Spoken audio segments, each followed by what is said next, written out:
Bonjour, on fait le point tout de suite sur les obligations à haut rendement avec Raphaël Chemla, le gérant du fonds Edmond de Rothschild Signature Euro High Yield. Raphaël, bonjour. Bonjour Bogdan. Vous allez bien? Très bien. Alors, beaucoup doutent du potentiel du haut rendement pour cette année. Qu'en pensez-vous? Je pense qu'ils ont tort. Ah, Je pense qu'il y a encore du potentiel. ouais. Oui. Pourquoi? Parce que finalement, les fondamentaux des entreprises du haut rendement européen sont encore bons. Ouais. On l'en voit encore avec les résultats annuels qui viennent de sortir, qui se terminent, et la période des résultats. Pas de mauvaise surprise. Et la désintermédiation bancaire, là, c'est un plus pour vous, ça ou pas? La désintermédiation bancaire, bien évidemment que c'est un plus. On le sait depuis un moment, les banques ne font plus leur métier comme auparavant. Elles amènent les entreprises vers le marché obligataire. Elles nous amènent une diversification, beaucoup plus d'émetteurs qu'auparavant et un choix beaucoup plus grand. Alors justement, vous parliez des émetteurs. Vos pistes, c'est quoi? C'est toujours les global players? Ça reste les global players, bien évidemment. Alors, on a toujours des exemples typiques à vous donner sur lesquels on est bien évidemment très investi ou suffisamment investi, du type Tereos, boîte française sucrière, l'ancien Béguincet, sur lequel on reste investi. Des packagers tels Smurfit Kappa sur le monde du packaging, émetteur vraiment très diversifié globalement dans le monde entier, qui va chercher la croissance là où elle est.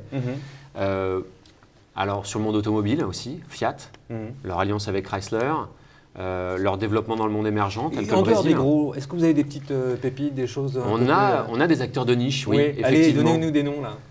Des acteurs tels que l'Oxam en France, de la location de matériel. On sait très bien que si vous avez besoin de faire de la construction et que vous avez des problèmes de croissance, vous n'allez pas acheter le matériel, vous allez le louer. Autre chose? Autre chose, on peut parler en Espagne par exemple. Ouais. En Espagne? En Espagne, même en Espagne. Ah. Un acteur du câble, Ono. On sait très bien que les Espagnols regardent la télé plus de 5 heures par jour et on sait très bien aussi qu'ils auraient du mal à couper leur câble en premier pour ne plus regarder la Liga espagnole. Alors vous savez qu'il y a une crise en Europe, il n'y a pas de reprise.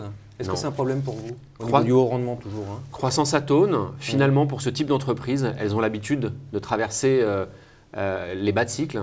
Donc ce n'est pas un aussi gros problème. Non. Et vis-à-vis du marché US, parce qu'on peut comparer le haut rendement américain et européen. Alors là, clairement, on a un vrai potentiel plus sur l'Europe que sur les États-Unis. Ah, pourquoi? On pense que les États-Unis sont en période je dirais de croissance faible, ça va un peu mieux, mais ça va un peu mieux. Et on a déjà des signes que par rapport à l'Europe, les entreprises américaines se releverage par rapport à des entreprises européennes qui se déleveragent. Elles vont peut-être recommencer à faire des bêtises. On l'a vu déjà avec le premier LBO de Liberty Media qui a acheté pour plus de 20 milliards de dollars Virgin Media. Alors justement, parlons un petit peu de liquidité, de profondeur de marché. On en est où? Est-ce que c'est des marchés qui sont… Si on compare les deux marchés, le marché du haut rendement américain, le marché du haut rendement européen, il est clair que l'américain est plus ancien et plus profond et plus grand, à plus de 1200 milliards de dollars. D'accord. L'Europe, c'est combien? En Europe, c'est un peu plus de 300 milliards d'euros. Ah oui, donc effectivement.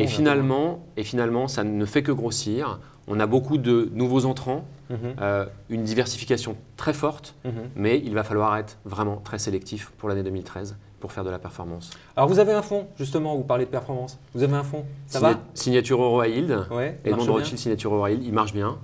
On est relativement conservateur dans la philosophie de gestion. Ça veut dire quoi, conservateur? Ça veut dire qu'on va éviter de se concentrer sur la partie la plus risquée du monde du C'est quoi, c'est le triple C? Le triple C. Donc ça, non. Ça, on évitera. C'est-à-dire que si on voit que dans les indices, il y a à peu près 9%, 10% de triple C, on est plutôt aux alentours de 2-3%. Et les financières subordonnées? Les financières subordonnées, aussi, il y avait beaucoup de… Maintenant, c'est vrai que ça représente plus de 20% des indices.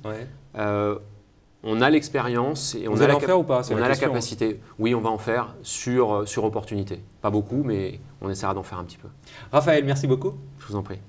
Voilà, pour mémoire, je vous rappelle très vite le nom du fonds évoqué dans cette interview. Il s'agit du Edmond de Rothschild Signature Euro High Yield, géré par Raphaël Chemla et Julie Galino-Dali. Voilà, merci de votre attention et à très vite.